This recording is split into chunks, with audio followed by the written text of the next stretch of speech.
You've entered void of rules, a realm where normal constraints cease to exist. But beware, traveller, there is one rule here. You've got to hit subscribe. Seriously, it's the only rule we have. We just reached 1,000 brave souls, and we're hunting for 9,000 more to complete our dark ritual. I mean, reach our next goal, so subscribe. Or don't. But remember, the void remembers those who defy the only rule. Now let's get into today's video. My name is Alex Morrison, and I need to tell you what happened to me over the course of 43 days. If you're reading this, if you found yourself in the same dark corners of the internet where I discovered those rules, please understand what you're getting yourself into. What I thought was salvation became something far more sinister. 3 years ago, I dropped out of graduate school where I'd been studying psychology. The pressure, the endless research, the feeling that nothing I was learning mattered. It all became too much. Since then, I've been drifting. Retail clerk at a department store, data entry for an insurance company, barista at a coffee chain. Each job lasted a few months before the crushing sense of meaninglessness drove me to quit and find another dead-end position. My relationships crumbled alongside my career. My girlfriend Emma left me after I spent 3 months barely speaking, just coming home from work and staring at the television until I fell asleep on the couch. My family stopped calling after I missed my nephew's birthday party, my sister's graduation, and Thanksgiving dinner. I told them I was busy, but the truth was I couldn't summon the energy to pretend I was okay. Most nights, I sat in my cramped studio apartment scrolling through my phone until dawn. Social media made me feel worse. Everyone else seemed to have direction, purpose, accomplishments to share.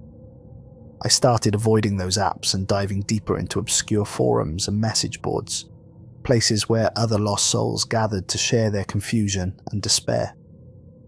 It was 2:47 a.m. on a Thursday when I found the post that changed everything. I was browsing a philosophy forum called Lost Paths, reading the usual threads about existential dread and quarter-life crises, when I noticed something different. Buried beneath dozens of other posts with only 3 upvotes was a message titled simply, "For those who are truly lost." The username was Pathkeeper_1823, an account created years earlier with no other activity. The post itself was brief but compelling. Feeling lost? Ancient practitioners discovered 3 rules that will give your life profound direction.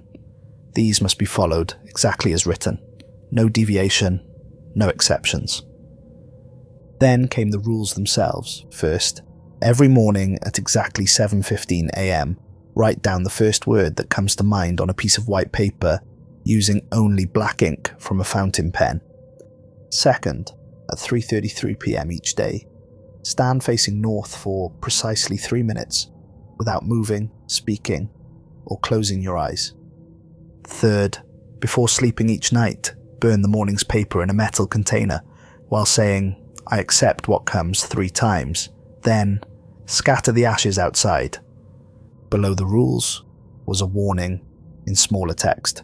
Commitment is absolute. Deviation brings consequence. Abandonment brings worse. The comment section was sparse but intriguing. Users with names like Finder of Ways and ClearPath22 shared testimonials about discovering their true calling, unlocking hidden talents, and experiencing profound life changes. One comment from Rebirth Seeker particularly caught my attention. Day 127 now. I'm not the person I was. I know my purpose. I know why I exist. The universe speaks to me directly now. My rational mind screamed skepticism. This sounded like New Age nonsense, the kind of thing desperate people cling to when conventional solutions fail. But lying there in my unmade bed, surrounded by empty takeout containers and dirty laundry, I felt a spark of something I hadn't experienced in months. Hope. I took a screenshot of the rules and closed my laptop, but sleep didn't come. Instead, I stared at the ceiling, thinking about the post. What did I have to lose? My life was already meaningless. If these rules were garbage, I'd waste a few weeks and end up exactly where I started. But if there was even a chance they could help. The next morning, I found myself walking to an antique shop downtown. The elderly woman behind the counter, Mrs. Hendricks, had kind eyes behind wire-rimmed glasses. She examined the fountain pen I'd selected, an elegant black model with silver trim, and nodded approvingly. "Writing something important?" she asked as she filled it with black ink. "I'm trying something new," I explained, looking for some clarity in my life. Her expression grew serious and she leaned closer across the counter. "Be careful what doors you open, young man. Some paths can't be retraced." I laughed nervously and paid for the pen, dismissing her warning as the eccentric rambling of someone who'd spent too many years surrounded by old things. But her words echoed in my mind as I walked home, and I found myself looking over my shoulder more than once. That evening, I prepared everything with meticulous care. I placed a stack of white paper on my desk, filled the fountain pen with black ink, and set a small metal bowl on my windowsill. I programmed 3 alarms on my phone: 7:15 a.m, 3:30 p.m, and my usual bedtime. Everything had to be perfect. Friday morning arrived grey and drizzling. I woke before my alarm, nervous energy coursing through me. At exactly 7:15, I sat at my desk with the pen poised over a fresh sheet of paper. I cleared my mind, trying not to think of any particular word, and waited. The word that surfaced surprised me: bridge. I wrote it carefully in cursive, the black ink flowing smoothly across the white paper. The word looked strange sitting there alone, almost alive somehow, as if it contained more meaning than 5 simple letters should hold. Work that day dragged endlessly. I kept checking my watch, counting down the hours until 3:30. My co-workers at the department store noticed my distraction. Janet, my manager, asked if I was feeling all right, and I mumbled something about not sleeping well. At 3:25, I excused myself to the employee break room. I pulled out my phone and opened the compass app, then positioned myself facing north. The break room was small and cramped, smelling of microwaved food and coffee that had been sitting too long. I stood near the vending machine, staring at the beige wall, waiting. 3:33 arrived. I stood perfectly still, eyes open, watching the second hand on the wall clock sweep around the face. The 3 minutes stretched like hours. Every sound became amplified. The hum of the refrigerator, distant voices of customers, the whistle of air through the building's ventilation system. My own heartbeat seemed thunderously loud in my ears. As the final seconds ticked by, I became aware of something else. A low humming that seemed to come from inside the walls themselves. Barely audible, but definitely present. It rose and fell, in a rhythm that almost matched my breathing. And for a moment I wondered if I was hearing the building's electrical system or something else entirely. When 3 minutes had passed, I blinked and stepped back from the wall. The humming stopped abruptly, leaving only normal break room sounds. I returned to work feeling strangely energized, as if something significant had just occurred. That night, I completed the final ritual. I placed the paper with bridge written on it into the metal bowl and lit it with a match. The word curled and blackened as flames consumed it, and I spoke the required phrase 3 times. I accept what comes, I accept what comes, I accept what comes. The ashes were still warm as I opened my apartment window and scattered them into the night air. They caught the breeze and disappeared into the darkness, and I felt a sense of completion I hadn't experienced in years. Saturday brought the word hollow. I wrote it with the same careful precision, the fountain pen gliding across the paper like it was meant for this purpose. During my lunch break at work, I found a quiet corner of the employee parking lot and faced north for my 3-minute standing ritual. This time, I was looking across the parking lot toward a row of apartment buildings. As the minutes passed, I noticed my reflection in a parked car's window. Something was off about it. The reflection seemed to lag a fraction of a second behind my actual movements. When I shifted my weight, the reflection followed a heartbeat later. When I blinked, my reflected self blinked slightly afterward. I tried to convince myself it was a trick of the light or the angle of the glass, but the delay was consistent and unmistakable. When the 3 minutes ended and I walked back into the store, I avoided looking at any reflective surfaces for the rest of my shift. Sunday's word was threshold. I performed the standing ritual in my apartment, facing north towards the wall that separated my unit from the hallway. During those 3 minutes, I heard footsteps in the corridor outside. Slow, deliberate steps that approached my door and then stopped. The footsteps lingered for what felt like an eternity, and I had the distinct impression that someone was standing just on the other side of my door, listening. When the 3 minutes ended, I crept to the peephole and looked out. The hallway was completely empty, but the carpet directly in front of my door looked disturbed, as if someone had indeed been standing there. Monday through Thursday of that first week brought whisper, shadow, current, and vessel. Each day, the ritual became more natural, more essential. I found myself looking forward to 7:15 a.m. and 3:33 p.m. Moments of structure in days that had previously drifted by without purpose or meaning. The changes were subtle but undeniable. My chronic insomnia, which had plagued me for months, disappeared completely. I began sleeping deeply and dreamlessly, waking refreshed for the first time in years. At work, customers seemed drawn to me, specifically seeking out my help even when other employees were closer. I found myself more articulate, more confident in conversations. But it was the coincidences that really captured my attention. The day I wrote current, I found a $20 bill on the sidewalk during my walk to work. After writing whisper, my estranged brother texted me out of nowhere, asking if I was okay and suggesting we grab coffee soon. Shadow coincided with my instinctive decision to take a different route home, which later I learned had helped me avoid a 3-car accident on my usual path. By Thursday night, as I burned the paper with vessel written on it and scattered the ashes from my apartment balcony, I was convinced something genuine was happening. The ritual had become sacred to me, an anchor point that gave shape and meaning to each day. Friday of the first week brought doorway. I faced north during my 3:33 p.m. ritual, while standing in my living room looking toward my front door. As the minutes progressed, I became increasingly aware of sounds from the hallway. Not just footsteps, this time, but voices. Multiple people seemed to be having conversations right outside my door, their voices rising and falling in what sounded like discussion or debate. But when I focused on the words, I realized they weren't speaking English. They weren't speaking any language I recognized. The sounds were almost human, but wrong somehow, with inflections and rhythms that shouldn't exist in any earthly tongue.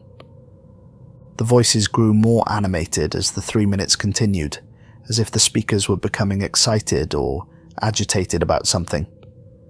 When the ritual time finally ended, and I could move, absolute silence returned. I checked the peephole immediately and saw an empty hallway, but the carpet outside my door was more disturbed than before, marked with what looked like the impressions of many feet. By the end of the first week, I was completely hooked. Whatever skepticism I'd started with had evaporated, replaced by growing fascination and a sense that I was participating in something far more significant than I'd initially understood. The second week began with convergence, a word that felt heavy with meaning as I wrote it in careful black ink. At work, my manager Janet pulled me aside during my shift. "Alex, I don't know what's gotten into you lately, but whatever it is, keep it up. You've been our top performer this week, and several customers have specifically complimented your service." The The strange thing was, I hadn't been trying harder. If anything, I'd been more distracted than usual, my mind constantly occupied with thoughts of the rituals and their effects. Yet somehow I was excelling effortlessly, as if success was simply flowing to me without effort. That afternoon, during my standing ritual in the store's break room, something new happened. As I faced north and held my position, the fluorescent lights above began to flicker. Not the random electrical problems common in old buildings, but a deliberate, rhythmic pattern. 3 short flickers, followed by 3 long, then 3 short again. The pattern repeated exactly 7 times before the lights returned to normal. I recognized the rhythm. It was Morse code for SOS, but who or what was sending the signal and why? Day 9 brought Spiral. I performed the ritual at home, facing north toward my bedroom wall. As the minutes passed, I became aware of a sensation I'd never experienced before, the feeling that the air around me was slowly rotating. It was subtle at first, like the gentlest breeze, but it grew stronger as the ritual continued. By the 3rd minute, I felt like I was standing in the center of an invisible whirlpool. The air itself seemed to be moving in a clockwise spiral around me, though nothing in my apartment appeared to be disturbed. When the 3 minutes ended, the sensation stopped abruptly, leaving me slightly dizzy and disoriented. Echo arrived on day 10. During the afternoon ritual, as I stood motionless in my living room, I heard my own voice speaking the evening's ritual words. I accept what comes. I accept what comes. I accept what comes. But my mouth wasn't moving. The voice seemed to come from everywhere and nowhere at once, perfectly synchronized with my own thoughts, but definitely external to my body. The coincidences escalated dramatically during this period. After writing Fortune, I received an unexpected tax refund check for almost $3,000. Money I'd completely forgotten the government owed me. Meeting led to an incredible encounter at a coffee shop, where I literally bumped into my college roommate Marcus, someone I hadn't seen in 5 years. Marcus looked great, confident, successful, wearing an expensive suit. We talked for an hour, and he told me about his job with a consulting firm downtown. When I mentioned my own work situation, he immediately offered to put in a word for me with his company's HR department. Discovery brought perhaps the most unsettling coincidence yet. While cleaning my apartment, something I'd started doing obsessively since beginning the rituals, I found a loose baseboard in my bedroom. Behind it was a small space containing an envelope that looked like it had been there for decades. Inside were old letters and documents revealing family history I'd never known. Apparently, my great-great-grandfather had been involved in some kind of mystical practices in the early 1900s. The letters mentioned seeking the path and opening the way for greater forces. One document, written in faded ink, contained what looked like ritual instructions remarkably similar to the ones I was following. I became obsessed with research, spending every free moment diving deep into occult forums and websites about ancient practices. I found scattered references to similar rituals in medieval grimoires and texts on ceremonial magic. They were always described with phrases like the opening of ways and alignment with the greater current. One 15th century manuscript I found online mentioned, "Those who follow the 3 turnings shall find themselves carried by forces beyond mortal comprehension toward purposes beyond mortal understanding." During this second week, my apartment began to feel different. Electronics would glitch, specifically at 3:33 p.m. My alarm clock would change stations on its own. My laptop screen would flicker between normal display and windows I hadn't opened, and my phone occasionally showed text messages that disappeared when I tried to read them. The messages that appeared and vanished were always the same. "Are you ready?" followed by coordinates I didn't recognize. My reflection continued behaving strangely. The delay I'd first noticed was becoming more pronounced, and sometimes I caught my reflection making different expressions than I was making. Slight smiles when I was frowning, concerned looks when I felt calm, as if my reflection was reacting to something I couldn't see. The words themselves were becoming more otherworldly. Day 15 brought umbral, Day 16 catalyst, Day 17 nexus. I didn't consciously choose these words. They simply appeared in my mind at exactly 7:15 each morning, as if placed there by an external intelligence. Sleep, when it came, brought increasingly vivid dreams. I found myself walking through vast, empty spaces that weren't quite rooms and weren't quite landscapes.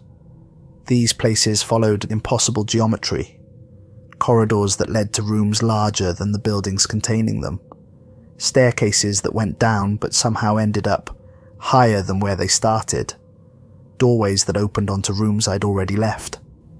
In these dreams, I was always walking towards something, following a path that glowed faintly in the surrounding darkness. Sometimes I could see other figures, walking parallel paths, all of us converging towards the same destination. We never spoke or acknowledged each other, but I sensed they were people like me, following similar rules that had led them to the same strange realm. On day 21, I wrote Awakening. That evening, as I burned the paper in my metal bowl, the smoke behaved differently than it had before. Instead of dissipating normally, it formed a perfect spiral that hung in the air for nearly 10 seconds before finally dispersing. As I scattered the ashes from my balcony, I noticed something that made my blood run cold. Other people throughout my apartment complex were on their balconies and at their windows, all scattering what looked like ash into the night air. I counted at least a dozen figures, all performing the same ritual at the same time. When I tried to make eye contact with any of them, they didn't respond. They completed their scattering motions and disappeared back into their apartments, leaving me alone on my balcony, with the growing realization that I wasn't the only one following these rules. Day 22 marked a turning point. The word that came to me was hunger, and with it came the first truly disturbing development. After writing the word in my careful script, I felt an appetite that no amount of food could satisfy. I ate constantly throughout the day, breakfast, lunch, dinner, and snacks every hour. But the gnawing emptiness in my stomach only grew stronger. It wasn't normal hunger for food. It was a craving for something I couldn't identify. A need that eating only seemed to make worse. During my 3:33 p.m. ritual in the kitchen, facing north towards the wall that separated my apartment from the next unit, I heard sounds that made my skin crawl. Wet, sliding noises were coming from inside the walls, like something large and boneless dragging itself through the building's infrastructure. The sounds were accompanied by rhythmic scratching, as if claws were being dragged across wood or drywall. Underneath it all was a low moaning that rose and fell in time with my breathing, as if whatever was making the noise was somehow synchronized with my vital signs. The job opportunity Marcus had mentioned materialized quickly, and I found myself working for Meridian Solutions, his consulting firm. On my first day, I discovered what kind of consulting they actually did. The company specialized in urban development projects that displaced low-income families from their neighborhoods, making way for luxury condominiums and high-end retail spaces. The fortune I'd been experiencing was coming at the direct expense of people who could least afford to lose their homes. The success the rules had brought me was built on others' misfortune, and I began to understand that every gift came with a hidden cost. Day 23 brought silence, and with it the most terrifying experience yet. I woke up completely deaf, not just muffled hearing or a stuffy ear. Absolute, total silence. I couldn't hear my own voice when I tried to speak, couldn't hear my footsteps on the floor, couldn't even hear my own heartbeat. The condition lasted for 6 hours. During those hours, I experienced the most profound isolation of my life. The world became a silent movie, and I was trapped inside it, cut off from one of my fundamental senses. During my 3:33 p.m. ritual, the silence became oppressive. I stood facing north in my apartment, unable to hear anything, but somehow aware that sounds were happening around me. I could feel vibrations through the floor, sense air movements that suggested noise I couldn't perceive. When my hearing finally returned at 1:47 p.m, the first sound I heard was my own voice saying, "I accept what comes," 3 times in succession. But I wasn't speaking. The words came from my mouth without any conscious decision to say them, as if something else was using my voice. Depth on day 24 triggered vertigo so severe I couldn't stand without holding onto furniture.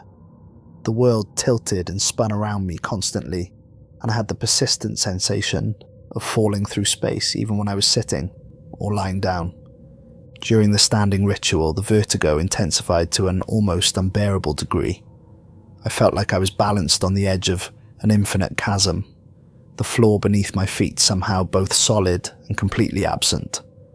My inner ear told me I was plummeting through empty space, while my other senses insisted I was standing still in my apartment. I started seeing things during the afternoon rituals, shadows that moved independently of any light source, always just at the edge of my peripheral vision. When I tried to focus on them directly, they would vanish, but I could feel them watching me with an intelligence that was definitely not human. The shadows gradually became more defined. They looked like figures, tall, impossibly thin, standing in corners of my apartment that didn't exist in the actual layout.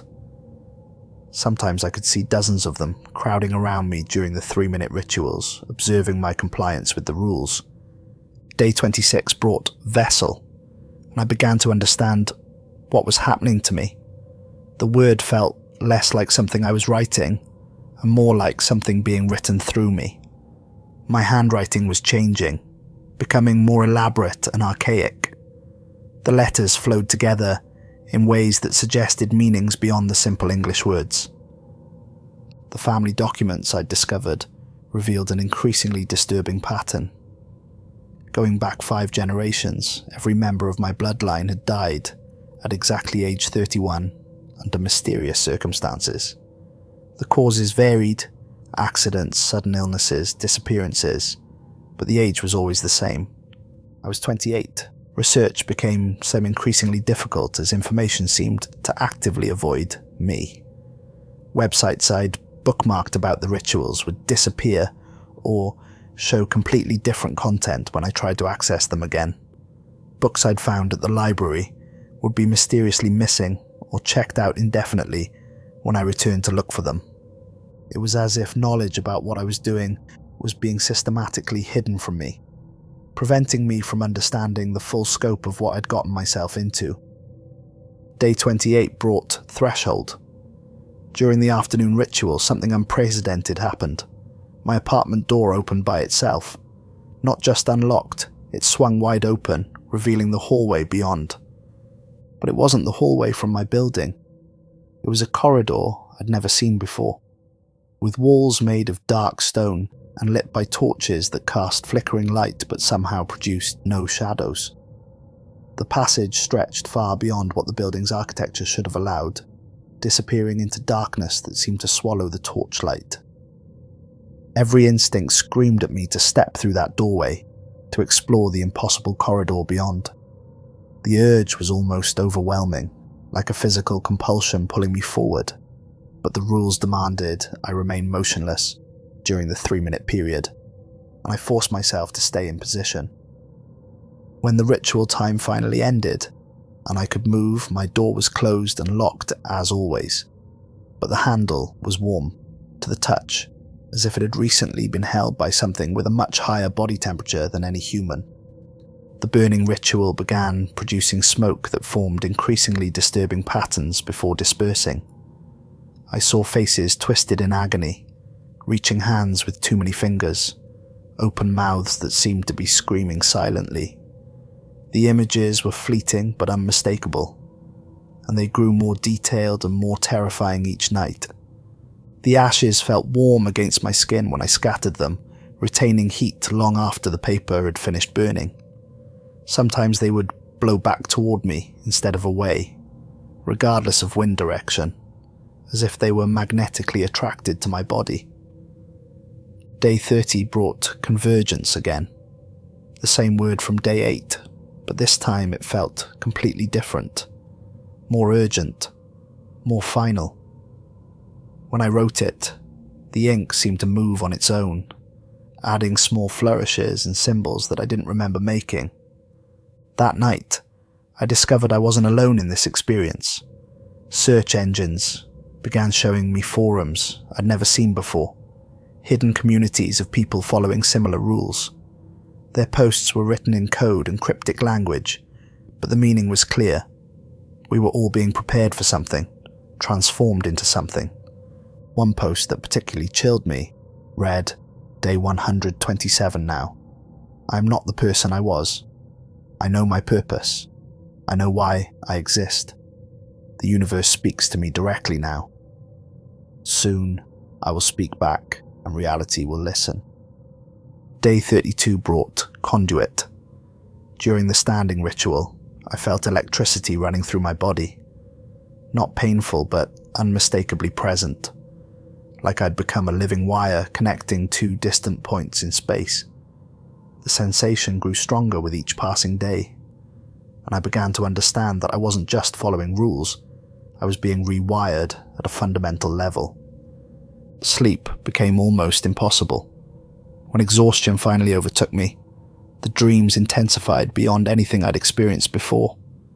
The vast, geometrically impossible spaces were more detailed now, more real than reality itself.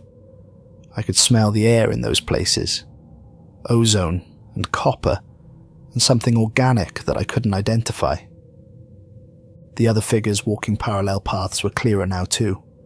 I could see their faces, recognize the same haunted expression I wore in mirrors.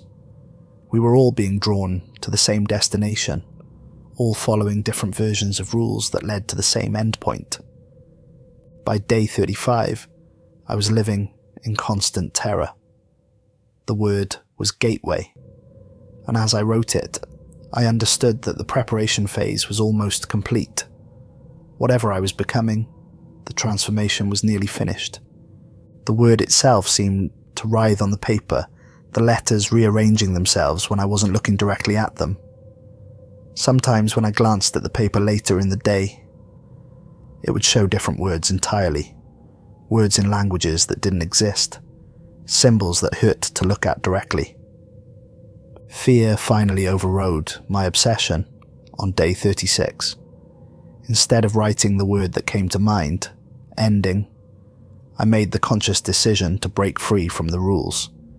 I deliberately wrote nothing, skipping the morning ritual entirely and trying to go about my day normally. The consequences were immediate and devastating. By 10 a.m, I'd been fired from Meridian Solutions for reasons that made no sense.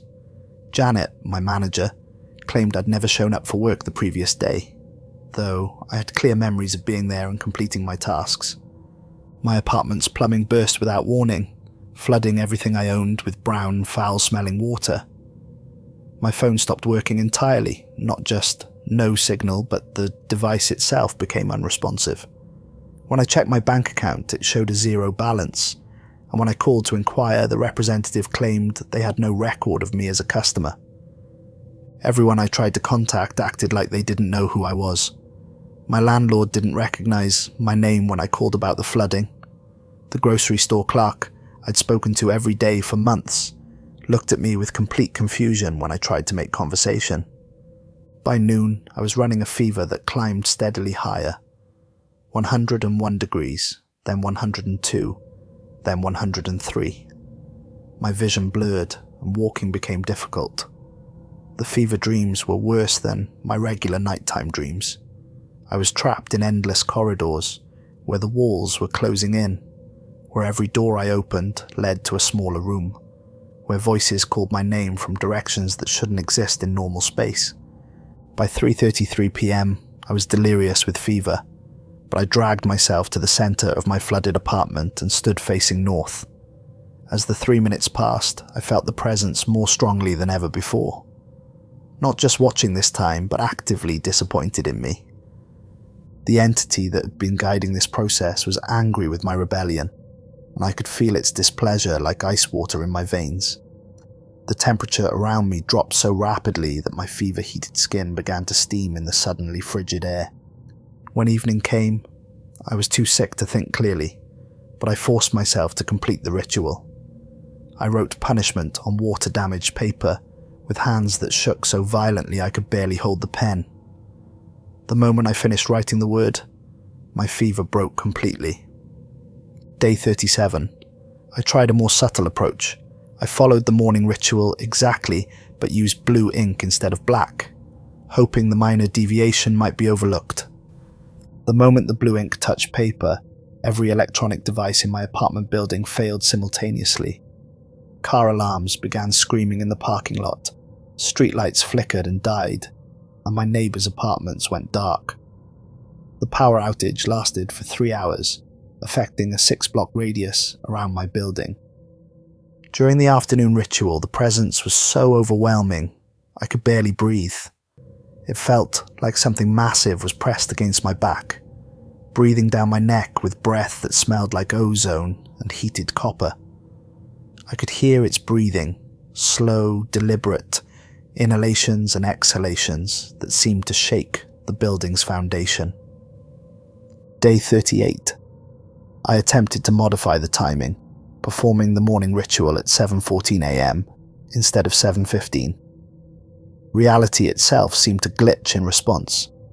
Colours became oversaturated to the point of pain, then drained away entirely, leaving the world in stark black and white. Sound became unreliable, sometimes muffled to the point of silence, sometimes so sharp and clear it was physically painful. Time moved in stutters, with seconds that lasted minutes, followed by minutes that passed in heartbeats. I tried saying the evening words twice instead of 3 times. The ashes I scattered turned to glass fragments in mid-air, raining down on me like tiny daggers. They left hundreds of pinprick cuts across my hands and face, each one burning like it had been dipped in acid. Day 39. I tested standing for only 2 minutes, instead of 3 during the afternoon ritual. The 3rd minute happened anyway, but not in normal time. I found myself locked motionless in position as temporal reality stretched impossibly around me. When I could finally move, my watch showed that 4 hours had passed, though the experience felt like only moments. During those missing hours, I had fragmentary memories of being elsewhere, standing in that vast, impossible space from my dreams, surrounded by the other figures who'd been following similar rules. Each deviation from the prescribed rituals brought escalating punishment. Food turned to ash in my mouth the moment I tried to swallow it. Technology failed when I came within 10 feet of it. People forgot my name, mid-conversation, their eyes glazing over with confusion, as if I was becoming invisible to human perception. By day 40, I understood the horrible truth. I wasn't trapped by external rules anymore. The rituals had fundamentally changed me at a cellular level. Breaking them was like trying to stop my heart from beating or prevent my lungs from breathing. They had become part of my essential nature. Day 41 brought inevitability. As I wrote the word, I noticed my handwriting had completely transformed. The letters flowed in patterns that were painful to look at directly, forming words that seemed to exist in more dimensions than the paper should allow. Day 42. Preparation. The word arrived in my consciousness, not as a thought, but as an absolute certainty, carved into my awareness by an intelligence far greater than my own. During the standing ritual, I saw my apartment as it truly was for the first time. Not a small studio space, but a nexus point where multiple realities intersected. The walls were transparent, showing glimpses of other places, other times, other versions of reality, stacked on top of each other like layers of glass. I could see myself in dozens of parallel positions, all standing motionless, all waiting for the same moment to arrive. Some versions of me looked terrified, others resigned still others eager for what was coming. But all of us were connected, all part of the same larger pattern.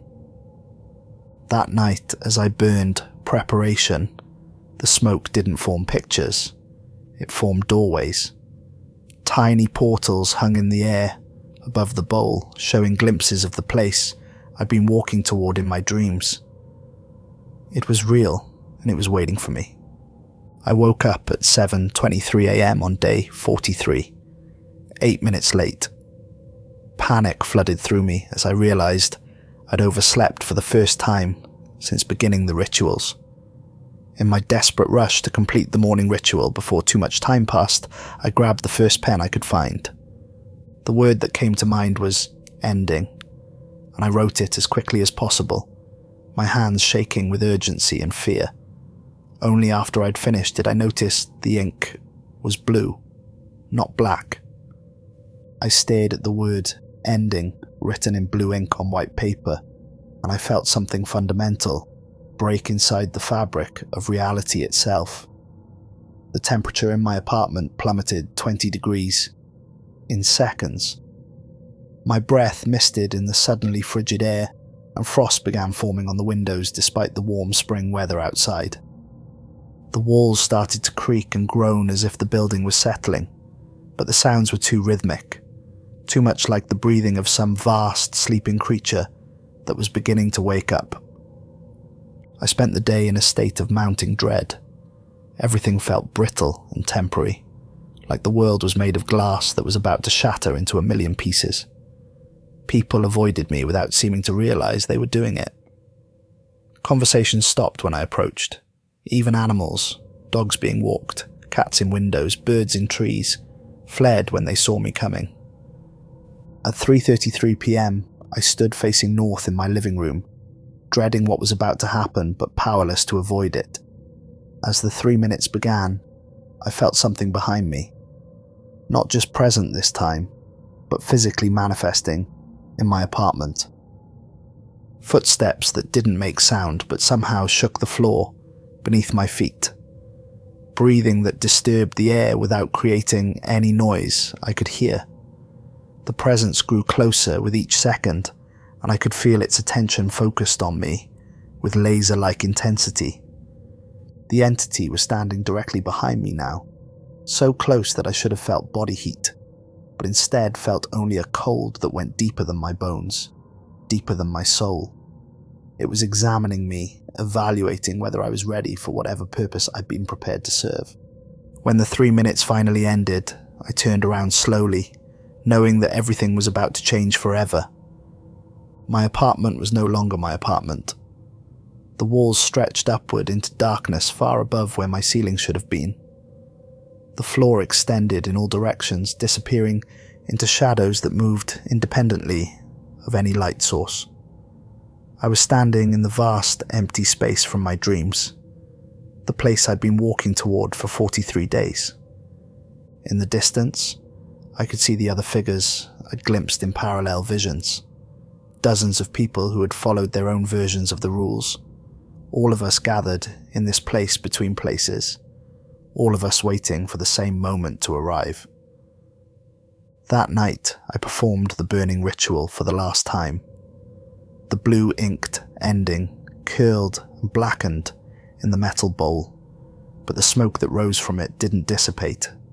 Instead, it formed a perfect spiral that began to pull at the air around it, creating a vortex that grew larger with each passing second.